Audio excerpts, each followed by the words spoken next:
ఉప్పెనంత ప్రేమ.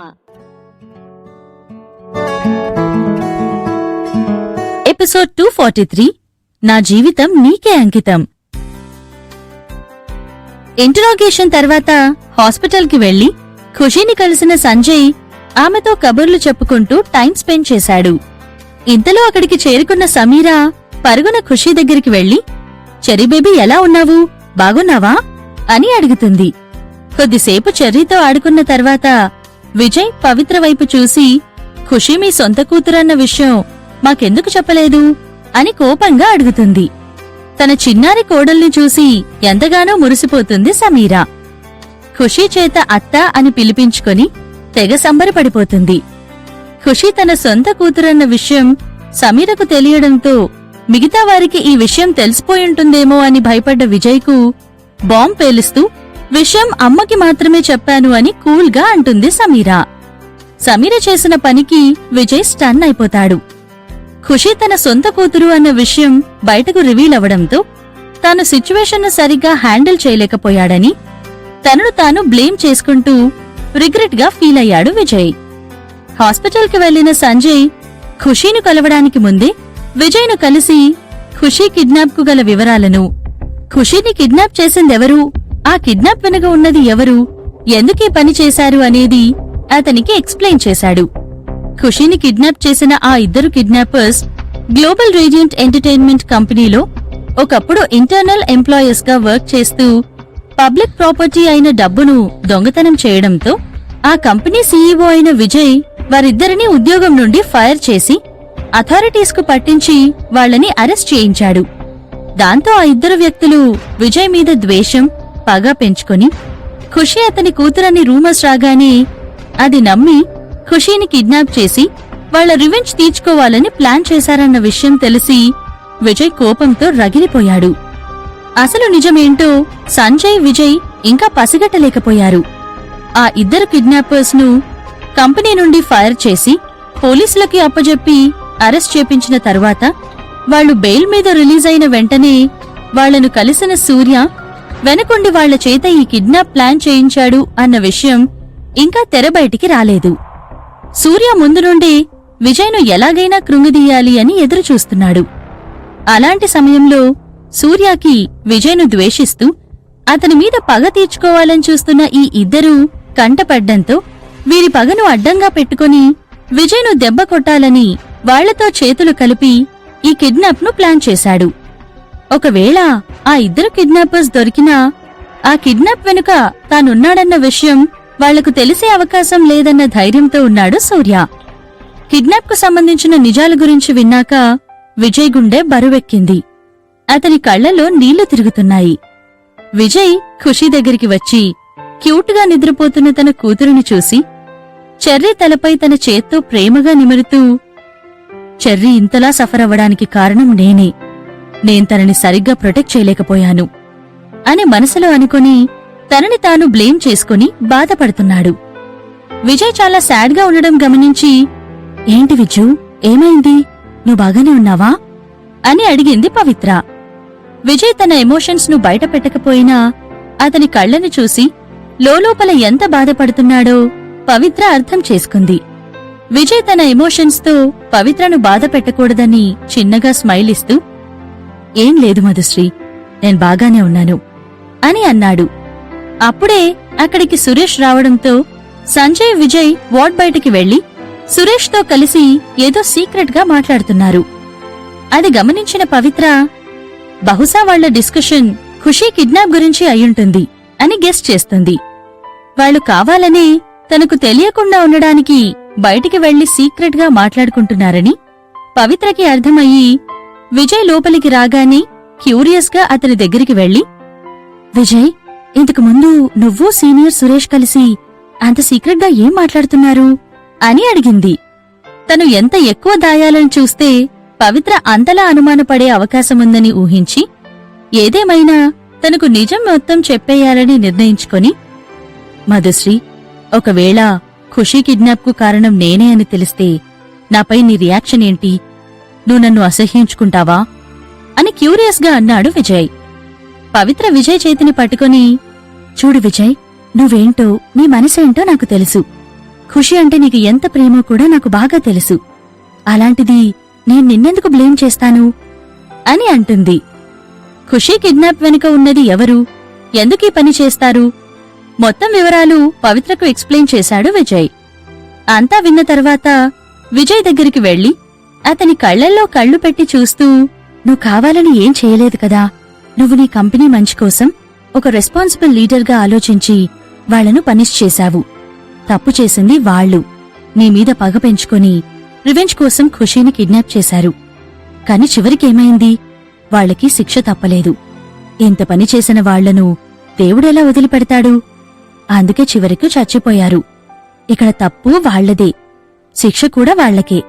నువ్వెప్పుడూ ఖుషి బాగుండాలని కోరుకున్నావు, కాబట్టి నేనెప్పటికీ నిన్ను బ్లేమ్ చెయ్యను అని అంటుంది పవిత్ర.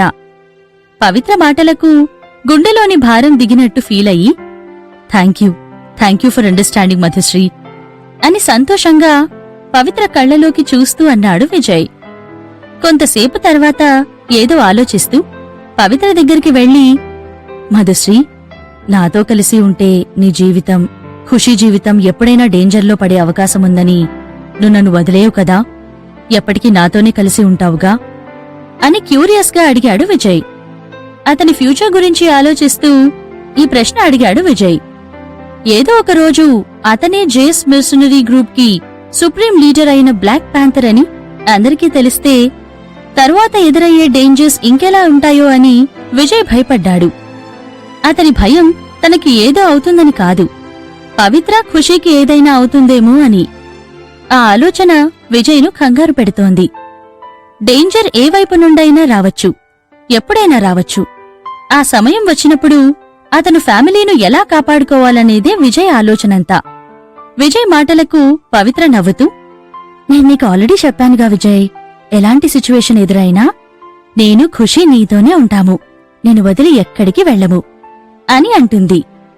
పవిత్ర మాటలకు విజయ్ రిలీఫ్డ్ గా ఫీల్ అవుతాడు. కాని ఖుషి అతని వల్లే కిడ్నాప్ అయిందన్న ఆలోచన వచ్చిన ప్రతిసారీ విజయ్ ఊపిరి కూడా సరిగ్గా తీసుకోలేకపోతున్నాడు. ఒకవేళ నేనే బ్లాక్ ప్యాంథర్ అని రివీల్ అయ్యి నా ఎనిమీస్ ఖుషి, పవిత్రల మీద అటాక్ చేస్తే నా పరిస్థితి ఏంటి?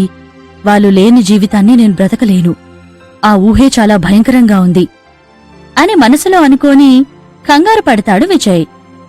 విజ్జు, నువ్వు స్టూపిడ్ అని తెలుసు కాని మరి ఇంత స్టూపిడ్ అని నాకు ఈరోజే తెలిసింది అని చిన్నగా నవ్వుతూ అతని చేతిని తన చేతిలోకి తీసుకొని కళ్లల్లోకి సూటిగా చూస్తూ సీరియస్గా అనింది పవిత్ర. లేకుంటే అసలు నిన్ను వదిలి నేనెక్కడికి వెళ్తాను చెప్పు? నువ్వు లేని జీవితం నేను జీవించలేను. నువ్వు ఎక్కడుంటే నేను, ఖుషి అక్కడే ఉంటాము. ఎప్పటికీ నేను వదిలి వెళ్ళం. విజయ్, నువ్వు ఎక్కడికి వెళ్ళినా నేను నీ వెంటే, నీకు తోడుగా నీడగా ఉంటాను. నీ అడుగులు వెంటే నా జీవిత పయనం. అది పూలదారి కావచ్చు, ముళ్లదారి కావచ్చు. నువ్వు పక్కనున్నంత వరకు ఎటువంటి డేంజర్ అయినా నేను భయపడను అని అంటుంది పవిత్ర. తన చేతిని అతని గుండెల మీద పెడుతూ తన మనసులోని మాటలను నింగి, నేల, గాలి సాక్షిగా అతనికి అంకితం చేస్తున్నట్టుగా, నీతో ఉండే ప్రతి క్షణం నాకు చాలా విలువైంది. నువ్వు పక్కన ఉన్నంతవరకు నరకం కూడా నాకు స్వర్గమే అవుతుంది. విజయ్, నా జీవితం నీకే అంకితం. మృత్యువు శత్రువుగా మారి మనల్ని విడదీయాలని చూసినా నేనెన్ను వదిలి ఎక్కడికి వెళ్ళను. చావు మనల్ని భౌతికంగా దూరం చేయొచ్చు, ముడిపడిన మన మనసుల్ని ఆ దేవుడు కూడా విడదీయలేడు అని తన మనసులోని మాటను విజయ్కు కన్ఫెస్ చేస్తుంది పవిత్ర. పవిత్ర మాటలకు విజయ్ మనసు కరిగిపోయింది. తన హార్ట్ టచింగ్ కన్ఫెషన్ కి విజయ్ కళ్లలో నీళ్లు తిరిగాయి. పవిత్ర అతన్ని ఇంతలా అర్థం చేసుకుంటుందని విజయ్ అనుకోలేదు. 25 సంవత్సరాలు మాత్రమే జీవితాన్ని తల్లిదండ్రులతో, స్నేహితులతో గడుపుతాము. మిగతా 70 ఏళ్ల జీవితం గడిపే భాగస్వామి ఇంతగా ప్రేమించే మనిషి అయితే ప్రతి ఒక్కరి జీవితం ఎంతో సంతోషంగా ఉంటుంది అని మనసులో అనుకొని, పవిత్ర లాంటి అమ్మాయి అతని జీవితంలోకి రావడం, పవిత్రను అతను లైఫ్ పార్ట్నర్గా చూస్ చేసుకోవడం, పవిత్ర అతన్ని యాక్సెప్ట్ చేయడం, ఇదంతా అతని అదృష్టంగా ఫీల్ అవుతాడు విజయ్. ఇంత లవింగ్ అండ్ బ్యూటిఫుల్ ఉమెన్ కి ఏది ఇచ్చి తన ప్రేమను తెలుపాలో విజయ్కి అర్థం కాలేదు. అతని గుండెల మీద ఉన్న పవిత్ర చేతిని అతని పెదాల వరకు పైకెత్తి ముద్దు పెడుతూ, మధుశ్రీ, నాకు ఏం చెప్పాలో అర్థం కావడం లేదు. జస్ట్ ఒక్కటి మాత్రం చెప్పగలను. నేనంటే నువ్వు. నా మనసు నీకే సొంతం అంటూ ఎమోషనల్గా చెప్పాడు. విజయ్ కళ్లలో అతను ఎంత గ్రేట్ఫుల్గా ఫీల్ అవుతున్నాడో కనిపిస్తుంది. అతని జెంటల్ వాయిస్లో సిన్సియారిటీ, చూపుల్లో ప్రేమ తెలుస్తుంది. పవిత్ర తలను మెల్లగా పైకెత్తి చాలా అఫెక్షనేటెడ్గా మధుశ్రీ, ఐ లవ్ యూ అంటూ హృదయపూర్వకంగా అతని ఫీలింగ్స్ ను మొట్టమొదటిసారి ఇంత ఓపెన్ గా డైరెక్ట్ గా కన్ఫెస్ చేశాడు విజయ్. ఏంటి, వినిపించడం లేదు, మళ్ళీ చెప్పు, మళ్ళీ చెప్పు అంటూ కావాలని పవిత్ర నవ్వుతూ అతన్ని టీస్ చేసింది. విజయ్ తన చైల్డిష్ బిహేవియర్ కి నవ్వుతూ I love you, I love you, I love you అంటూ కంటిన్యూస్ గా చెప్తూనే ఉండిపోయాడు. ఫైనల్ గా పవిత్ర అతని పెదాల మీద తన చేతిని అడ్డుగా పెట్టే వరకు విజయ్ ఐ లవ్ యూ చెప్పడం ఆపలేదు. పవిత్ర నవ్వుతూ, కానీ నేను నమ్మను. సరే, యూ లవ్ మీ కదా? ఎంత? నేనంటే నీకెంతిష్టం? నీ ప్రేమ లోతెంత అని అడిగింది. తన సిల్లీ క్వశ్చన్స్ కి విజయ్ స్మైల్ ను, తన బుగ్గలోని బ్లష్ ను కంట్రోల్ చేసుకోలేకపోయాడు. అతను తనను ఎంతలా ప్రేమిస్తున్నాడో పవిత్రకి తెలుసు. అయినా కావాలనే అది విజయ్ మాటల్లోనే వినాలని అలా అడిగింది. కాని విజయ్ అతని ప్రేమను మాటల్లో చెప్పే వ్యక్తి కాదు. వర్డ్స్ కన్నా యాక్షన్స్ ద్వారే తన ప్రేమను ఎక్కువగా ఎక్స్ప్రెస్ చేయడం విజయ్ స్టైల్. పవిత్రను అతని దగ్గరికి తీసుకుంటూ ఆమె పెదాల మీద కిస్ చేసి, నువ్వంటే నాకు ఇంత ఇష్టం, ఇంత ప్రేమ అంటూ మళ్లీ మళ్లీ తనను ముద్దు పెట్టుకున్నాడు. అతని సడన్ రియాక్షన్ కి పవిత్ర మొదట షాక్ అయినా మెల్లగా కళ్ళు మూసుకుని ఆ ప్యాషనేట్ కిస్ లో మునిగిపోయి తిరిగి విజయ్ను కిస్ చేస్తూ అతని ప్రేమను తన మనసుతో ఫీల్ అయ్యింది. వాళ్ళిద్దరూ ఒక రొమాంటిక్ మొమెంట్ ను షేర్ చేసుకుంటున్న సమయంలో సడన్ గా ఎవరో అటువైపుగా వస్తున్నట్టు అడుగుల శబ్దం వినపడింది. ఇద్దరూ తల తిప్పి డోర్ వైపు చూసేసరికి డోర్ దగ్గర విజయ్ అమ్మ అహల్య నిలబడి ఉంది. అంతే, వచ్చింది విజయ్ వాళ్ల అమ్మ అని అర్థం కాగానే ఇద్దరూ షాక్ అయ్యి ఒకరి నుండి ఒకరు సపరేట్ అయిపోయారు. ఇద్దరు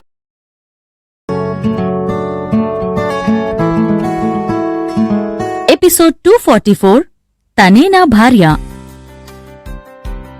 విజయ్ పవిత్రలు ప్రేమగా ఒకరి కళ్లలోకి ఒకరు చూసుకుంటూ ఒక రొమాంటిక్ కిస్ లో లీనమైపోయి ఉండగా సడన్ గా ఎవరో తలుపు తట్టి ఆ బ్యూటిఫుల్ మొమెంట్ ను డిస్టర్బ్ చేశారు. ఆ శబ్దానికి ఉలిక్కిపడిన విజయ్, పవిత్ర డోర్ దగ్గర నిల్చొని ఉన్న అహల్యను చూసి షాక్ అయ్యి ఎక్కడివారు అక్కడే స్టాచ్యూలా ఉండిపోయారు. విజయ్ ఆశ్చర్యంతో కళ్ళు కూడా ఆర్పకుండా చూస్తూ, అమ్మా, నువ్వేంటిక్కడా అని కన్ఫ్యూజ్డ్ గా అడిగాడు. అహల్య చేతులు కట్టుకుని గంభీరంగా తల పైకెత్తి పవిత్రను అయిష్టంగా కళ్లతో కింది నుండి మీది వరకు స్కాన్ చేసింది. తన కొడుకుతో ఉన్న ఈ అమ్మాయి మధుశ్రీయా కాదా అని గుర్తు తెచ్చుకోవాల్సిన అవసరం అహల్యకి లేదు. ఎందుకంటే తన్ను అహల్య ఎప్పటికీ మర్చిపోలేదు కాబట్టి. తను ఎప్పటికీ ఇష్టపడని, మర్చిపోలేని తన శత్రువు అయిన లతశ్రీ కూతురిని అహల్య ఎలా మర్చిపోతుంది? మధుశ్రీ అంటేనే అహల్యకి ముందు నుండే ఇష్టం లేదు. ఇక తను లతశ్రీ కూతురని తెలిసాక ఆ అయిష్టం, కోపం, ద్వేషం అసహ్యంలా మారింది. ఇక లతశ్రీ కూతురు తన కొడుకుతో కలిసి ఒక కూతురికి జన్మనిచ్చింది అన్న వార్త వినగానే అహల్యకు చెంప మీద కొట్టినట్టయింది. అహల్య నడుచుకుంటూ విజయ్ పక్కకు వచ్చి, అఫ్కోర్స్, ఇంకెందుకొస్తాను, నా మనవరాల్ని చూడ్డానికి వచ్చాను అంటూ అక్కడ పవిత్ర ఉన్నట్టు కూడా పట్టించుకోకుండా పవిత్ర ప్రెజెన్స్ ను ఇగ్నోర్ చేస్తూ తల తిప్పుకొని లోపలికి వచ్చేసింది. ఖుషీ వైపు చూస్తూ, నా మనవరాలిప్పుడు ఎలా ఉంది అని కంగారుగా అడిగింది అహల్య. అహల్యకి పవిత్ర మీద ఎంత అసహ్యం, ద్వేషం ఉన్నప్పటికీ ఖుషీ తన సొంత మనవరాలు. అంత అందమైన తన క్యూట్ మనవరాలిని ఇగ్నోర్ చేయాలని అహల్యకి కూడా లేదు. ఖుషీ డేంజర్లో ఉందని తెలిసాక అహల్య మనసు బాధతో నిండిపోయింది. తను మధుశ్రీ కూతురని తెలిసినప్పటికీ ఖుషీ మీదున్న ప్రేమ ఏమాత్రం తగ్గలేదు. హా, ఇప్పుడు బాగానే ఉందమ్మా. నిన్నటితో పోల్చితే ఈరోజు తను చాలా యాక్టివ్గా ఉంది అని విజయ్ బదులు ఇచ్చాడు. ఓ మంచిది, తను బాగుంటే చాలు అని చిన్నగా చెప్పి పక్కనే ఉన్న చైర్లో కూర్చుంటూ, అసలేంటి విజయ్, ఈ మధ్య ఏం జరుగుతోంది? ముందు మీ నాన్న, తరువాత మీ తాతయ్య, ఇప్పుడు చెర్రీ. అసలు మన కుటుంబానికి ఏం దురదృష్టం చుట్టుకుందని అందరూ ఇలా ఆస్పత్రి చుట్టూ తిరగాల్సి వస్తుంది అని బాధగా అడిగింది అహల్య. అమ్మా, అలా నెగటివ్గా ఆలోచించకు. ఒకసారి నాన్నవైపుకి చూడు. అసలు బ్రతకడమే కష్టమన్నారు. కాని ఏదో వండర్ జరిగినట్లు మిరాకిలస్ గా నాన్న కోమా నుండి బయటికి వచ్చారు. ఇక తాతయ్యకి కూడా ఎలాంటి సీరియస్ ఇల్నెస్ లేదు. చెర్రీ కూడా ఇంకొన్ని రోజుల్లో ఓకే అవుతుంది. అప్పుడు అంతా సెట్ అవుతుంది. కాబట్టి నువ్వేం కంగారు పడకమ్మా అని విజయ్ తన మాటలతో బాధపడుతున్న అహల్యను ఓదార్చాడు. విజయ్ అహల్య మాట్లాడుకుంటూ ఉండగా అహల్య కోపంగా తన కళ్లతో ఒక వారగా చూస్తూ పవిత్రను అబ్జర్వ్ చేస్తూ ఉంది. పవిత్ర ఏం మాట్లాడకుండా మౌనంగా ఉండిపోయింది. తనను మొత్తానికే పట్టించుకోకుండా అలా కోపంగా చూడ్డంతో పవిత్ర చాలా బాధగా ఫీలయ్యింది. ఇక అక్కడ ఇలాగే ఎక్కువసేపు ఉండలేక బయటకు వెళ్లి వస్తా అన్నట్టు పవిత్ర విజయ్కి సైగ చేసింది. విజయ్ అలాగే అని తల ఊపాడు. పవిత్ర వార్డ్ నుండి బయటకు వెళ్లగానే విజయ్ వైపుకి తిరిగి, రే విజయ్, నాకు నిజం చెప్పు. అసలు మీ ఇద్దరి మధ్య ఏం జరుగుతోంది అని నిరుత్సాహంగా అడిగింది అహల్య. ఇంతకు ముందు మధుశ్రీ విజయ్లకు కేవలం పరిచయం మాత్రమే ఉండొచ్చు అని అనుకుంది అహల్య. ఆ పరిచయంతో విజయ్ స్టేటస్ను, డబ్బును ఉపయోగించుకోవడం కోసం పవిత్ర అతని వెంట తిరుగుతోందని అనుకుంది. కాని విజయ్తో కలిసి మధుశ్రీ ఇలా ఒక అమ్మాయికి, అది కూడా సీక్రెట్ గా జన్మను ఇస్తుందని అహల్య ఏమాత్రం ఎక్స్పెక్ట్ చేయలేదు. ఇంత తెలిసాక కూడా తనకు ఇంకొన్ని ప్రశ్నలు అలాగే తన మనసులో మిగిలిపోయాయి. ఖుషీకి ఆల్రెడీ 4 సంవత్సరాలు. అంటే మధుశ్రీ అసలు తన కొడుకుని ఎప్పుడు కలిసింది, ఎలా కలిసింది, అసలు వీళ్ళిద్దరి పరిచయం ఎప్పటిది అని మనసులో అనుకుంటుంది అహల్య. అమ్మా, నేనీ విషయం గురించి నీకు ఇంతకుముందే చాలాసార్లు చెప్పాను. ఇప్పుడు కూడా నేనదే చెప్తున్నా. మేమిద్దరం ఆల్రెడీ ఒకరినొకరు ఇష్టపడుతున్నాం. ఏదేమైనా నేను తనను మాత్రమే పెళ్లి చేసుకుంటాను. కాబట్టి మళ్లీ నన్ను కన్విన్స్ చెయ్యాలని చూడకు అని విజయ్ జవాబు ఇచ్చాడు. అసలు వారిద్దరి రిలేషన్లో ఇంటర్ఫియర్ అవడం విజయ్కి ఏమాత్రం ఇష్టం లేదు. కన్విన్స్ చేయకూడదా? నువ్వు తప్పు చేస్తున్నావని తెలుసు కూడా చూస్తూ ఉండాలా? నేను నీ అమ్మన్రా. నీ గురించి నేను కాకపోతే ఇంకెవరు పట్టించుకుంటారు? నువ్వు ఎవరిని పెళ్లి చేసుకుంటా అన్నా నాకెలాంటి ప్రాబ్లం లేదు. కాని ఈ ప్రపంచంలో ఇంతమంది అమ్మాయిలుండగా నువ్వు పోయి తననే ఎందుకు చూస్ చేసుకుంటున్నావో నాకర్థం కావడం లేదు అని కోపంగా అంది అహల్య. తన ఇంటికి లతశ్రీ కూతురు కోడలుగా వస్తుందన్న ఆలోచన వస్తేనే అహల్యకి ఆవేశం పెరిగిపోతోంది. నా ఇంటికి కోడలుగా ఒక పేద అమ్మాయి వచ్చినా పర్లేదు కాని మధుశ్రీ మాత్రం రాకూడదు అని అహల్య మనసులో అనుకుంటుంది. మధుశ్రీని చూస్ చేసుకోవడంలో తప్పేంటి? తను తప్ప ఎవరూ దొరకలేదా అంటే అర్థమేంటి? తనకేం తక్కువని? నీ కొడుకు నడవలేడు, కాళ్ళు ఉన్నా లేనివాడు అని తెలిసినా ప్రేమతో నన్ను యాక్సెప్ట్ చేసి అన్ని విధాలుగా సపోర్ట్ చేస్తుంది. నీ కొడుక్కి ఉన్న హోదా, డబ్బు, పవర్ తనకవసరం లేదు. ఏ రోజు నన్ను చేయి చాచి ₹1 కూడా అడగలేదు. పవిత్ర మంచి మనసు ముందు ఈ రెస్పెక్ట్, స్టేటస్, పవర్ ఏమాత్రం సరిపోవు. తన వల్ల నాకు ఇబ్బంది కలగకూడదు అని ఒంటరిగా ఉండి ఆ చిన్నారిని ఇప్పటివరకు పెంచి మన వంశానికి ఎప్పటికీ రారేమో అనుకున్న మనవరాలిని తీసుకొచ్చింది. అమ్మా, ఒక్కసారి నా వైపు నుండి ఆలోచించి చూడు. ఇంత మంచి అమ్మాయి ఈ ప్రపంచంలో ఎంత వెతికినా దొరకడం చాలా కష్టం. నాకోసం ప్రాణమిచ్చేంత ప్రేమ ఉంది తనకి. ఇటువంటి అమ్మాయినా నువ్వెందుకు చూస్ చేసుకున్నావని అడుగుతున్నావు అని ప్రశ్నించాడు విజయ్. తనకు పెళ్లంటూ అయితే అది మధుశ్రీతో మాత్రమే అని, వేరే ఇంకే అమ్మాయిని తన జీవితంలో ఊహించుకునే ప్రసక్తే లేదని, పెళ్లి చేసుకోకుండా జీవితాంతం ఒంటరిగా అయినా ఉండిపోతానేమో కాని పవిత్రను తప్ప వేరే ఇంకే అమ్మాయిని నా జీవితంలోకి ఆహ్వానించకూడదు అని మనసులో గట్టిగా అనుకున్నాడు విజయ్. అహల్య బాధగా విజయ్ వైపు చూస్తూ, నాకు తెలుసు విజయ్, నీకు పవిత్ర అంటే చాలా ఇష్టమని. కాని ఎందుకో నాకు నచ్చడం లేదు. నాకు తన అమ్మ లతశ్రీ గురించి ఎప్పుడు గుర్తుకు వచ్చినా అని ఏదో చెప్పబోయి సడన్ గా ఆగిపోయింది అహల్య. తన మనసులో లతశ్రీ మీద కలుగుతున్న అసహ్యాన్ని ఎలా వివరించాలో అహల్యకు అర్థం కావడం లేదు. తన అమ్మ అయిష్టంగా మొహం పెట్టుకుని ఉండడం చూసిన విజయ్, అమ్మా, లతశ్రీ ఆంటీ చనిపోయి 10 సంవత్సరాలు పైనే అవుతోంది. నీకు ఆంటీపై ఏమైనా కోపాలు, ద్వేషాలు ఉంటే వదిలేయి. ఇన్ని సంవత్సరాల తర్వాత కూడా ఇంకా పగలు ప్రతీకారాలు ఏంటమ్మా? అయినా మీకు ఉన్న గొడవల వల్ల మా జీవితాలను ఎందుకు నాశనం చేయాలని చూస్తున్నారు? మేము హ్యాపీగా ఉంటే చూడాలని మీక్కూడా ఉంటుంది కదా, మరిదంతా ఏంటి అని అడిగాడు విజయ్. విజయ్ మాటలు విన్నాక అహల్యకి నోట మాట రాలేదు. విజయ్ మాటలు అహల్యకి అర్థమయ్యాయి. విజయ్ అడిగింది కరెక్టే. పెద్దవాళ్ల గొడవల వల్ల పిల్లల భవిష్యత్తు ఎందుకు నాశనమవ్వాలి? అందరూ కోరుకునేది సంతోషాన్నే కదా. అది మన పిల్లల జీవితంలో దొరుకుతుంది అంటే ఈ పంతాలు అవి వదిలేయడం అంత కష్టమా అని మనసులో అనుకుంది అహల్య. కాని తనకు తాను ఎంత సర్ది చెప్పుకున్నా ఆమె మనసులో ఉన్న ఆ గతం ఒక ముల్లులా మారి తన మనసుకు గుచ్చుకుంటూనే ఉంది. తన మనసులో చిక్కుకున్న ఆ ముల్లును తీయడం చాలా కష్టం. అది గుర్తుకు వచ్చినప్పుడల్లా అహల్య ప్రశాంతంగా ఉండలేకపోతుంది. మధుశ్రీ రాకతో తన గతం రోజుకో పీడకలలా మారి తనను తరుముతూనే ఉంటుందన్న భయంతో తన నిర్ణయాన్ని మార్చుకునే ప్రసక్తే లేదని డిసైడ్ అయ్యింది అహల్య. నువ్వు ఎన్నైనా చెప్పు విజయ్, నేను కేవలం నా మనవరాలిని మాత్రమే మన కుటుంబ వ్యక్తిగా, మన రక్తంగా ఒప్పుకుంటాను. వేరే ఇంకెవ్వరిని మన కుటుంబ సభ్యులుగా ఒప్పుకోవడం నాకు మాత్రం ఇష్టం లేదు. చెర్రీ డిశ్చార్జ్ కాగానే నేను నా మనవరాలిని మన ఇంటికి తీసుకుని వెళ్తాను. మన ఇంటి రక్తం వేరే ఇంకెక్కడో బ్రతకడం నాకిష్టం లేదు అని అంటుంది అహల్య. నాకర్థమైందమ్మా, నువ్విక ఇంటికి వెళ్ళు. నేను చెర్రీ డిశ్చార్జ్ అవ్వగానే తనని ఇంటికి తీసుకుని వస్తాను అని అన్నాడు విజయ్.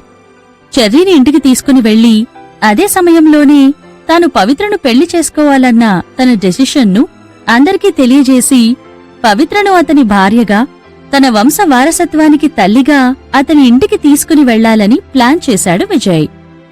కాని ఎంత చెప్పినా అతని అమ్మ వినకపోవడంతో ఫ్రస్ట్రేషన్తో విజయ్ తన వీల్ చైర్లో ఉన్నాడన్న విషయం మర్చిపోయి డైరెక్టుగా పైకి లేచి వార్డ్ నుండి బయటికి నడవబోయాడు.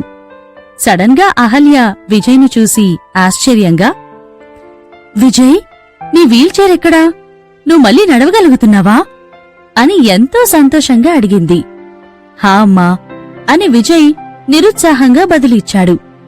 అది విన్న అహల్య, వావ్, అవునా, సూపర్ విజయ్, ఇది నిజంగా చాలా పెద్ద గుడ్ న్యూస్ అని సంతోషంతో నిండిపోయింది. 5 సంవత్సరాల తర్వాత తన కొడుకు మళ్లీ లేచి నడవగలుగుతున్నాడని అహల్య చాలా సంతోషపడింది. అతని కొడుకు విషయంలో ఒక గుడ్ న్యూస్ విన్న తర్వాత అహల్య చాలా హ్యాపీ మూడ్తో వార్డ్ నుండి బయటికి వచ్చింది. కాని హాస్పిటల్లోని కారిడార్ చివర అనుకోకుండా బయట వెయిట్ చేస్తున్న పవిత్రను కలిసింది. పవిత్రను చూడగానే అహల్య ఆనందం ఆవిరైపోయింది. పవిత్ర వైపు కోపంగా, అసహ్యంగా చూస్తూ వెళ్తోంది అహల్య. తను అలా పవిత్రను ఎంత అసహ్యంగా చూసినా పవిత్ర మాత్రం అహల్య అక్కడ ఉన్నా లేనట్టు తనని ఇగ్నోర్ చేస్తూ పట్టించుకోకుండా క్యాజువల్గా బిహేవ్ చేసింది. ఒకవేళ పవిత్ర అహల్యతో అంతా మర్చిపోయి మంచిగా ఉండాలని అనుకున్నా తనను అహల్య ఎప్పటికీ యాక్సెప్ట్ చేయదన్న విషయం పవిత్రకి తెలుసు. తను విజయ్తో కలిసి ఉండాలని ఎంత రిక్వెస్ట్ చేసుకున్నా, ఎన్ని విధాలుగా ప్రయత్నించినా సరే పవిత్రను అహల్య ఎప్పటికీ నమ్మదు. కాబట్టి అలాంటి స్టబర్న్ అత్తయ్యను కన్విన్స్ చేయడానికి ట్రై చేయడం కన్నా తనెవరో తెలియనట్టు స్ట్రేంజర్లా బిహేవ్ చేస్తూ మౌనంగా ఒక పక్కన నిల్చోవడం బెస్ట్ అని పవిత్ర ఫీలింగ్. అత్తాకోడళ్ల మధ్య ఉండాల్సిన అండర్స్టాండింగ్ అనేది ప్రెషర్తోనూ రిక్వెస్ttోనూ రాదు, ఇష్టంతో నమ్మకంతో మాత్రమే వస్తుంది. అలాంటిది నేనంటేనే ఇంతలా మండిపడుతున్న అత్తయ్యను కన్విన్స్ చేయడం అసాధ్యం అని మనసులో అనుకుంది పవిత్ర. అహల్య మనసులో పవిత్రను తిట్టుకుంటూ కింద నుండి మీద వరకు గార్బేజ్ను చూసినట్టుగా పవిత్రను చూస్తూ, ఉఫ్, ఈమెలో అంతగా ఇష్టపడ్డానికి ఏముంది, సేమ్ తన అమ్మలాగే చండాలంగా ఉంది అని మనసులో అనుకుంటూ పవిత్రను చీప్గా చూసింది అహల్య. తను చూపిస్తున్న యాటిట్యూడ్ పవిత్రకి ఏమాత్రం నచ్చలేదు. దాంతో పవిత్ర కోపంగా నిట్టూరుస్తూ పక్కకు తిరిగింది. ఈ పిల్ల ఇంత రూడ్గా ఉండడంలో తప్పేం లేదు. చిన్నప్పుడే అమ్మ పోయింది కదా, ఇక కంట్రోల్లో పెట్టడానికి ఎవరున్నారని. అయినా అమ్మ ఉన్నా ఏం లాభం, అమ్మలాగే తయారయ్యేది అంటూ మనసులో పవిత్రను చాలా తిట్టుకుంది అహల్య. అదే సమయంలో అహల్య ఒక పెద్ద మనిషిలాగా మాట్లాడుతూ, హే అమ్మాయి మధుశ్రీ, ఒకసారి నాతో ఇలా రామ్మా, నీకు నేనొక విషయం చెప్పాలి అని అంది. పవిత్ర షాక్ అయి ఆశ్చర్యంగా కన్ఫ్యూజ్డ్గా చూస్తూ, నాతో ఇక్కడ కాకుండా సీక్రెట్గా వెళ్లి చెప్పాల్సిన విషయం ఏముందో ఏంటో అంటూ కొంచెం కోపంగా వెటకారంగా బదులు ఇచ్చింది. ఇంకో మైనస్, పెద్దలకు గౌరవం ఇవ్వడం కూడా రాని అమ్మాయి నా ఇంటి కోడలా, చిచ్చి అస్సలు జరగనివ్వను అని మనసులో తిట్టుకుంటూ, సరే మరి మీ అమ్మను గురించి నాకెక్కడ చెప్పడానికైనా ఓకే, కాని వేరే ఇంకెవరైనా వింటే నీకే ప్రాబ్లం అని అంటుంది అహల్య. తన అమ్మ గురించి సడన్ గా టాపిక్ రావడంతో పవిత్ర వెంటనే ఆసక్తిగా, ఏంటది, ఏం చెప్పాలని అనుకుంటున్నావు అని అడిగింది. అహల్య వెంటనే తన చేతులు కట్టుకుని హాస్పిటల్ నుండి బయటికి నడుచుకుంటూ వెళ్ళింది.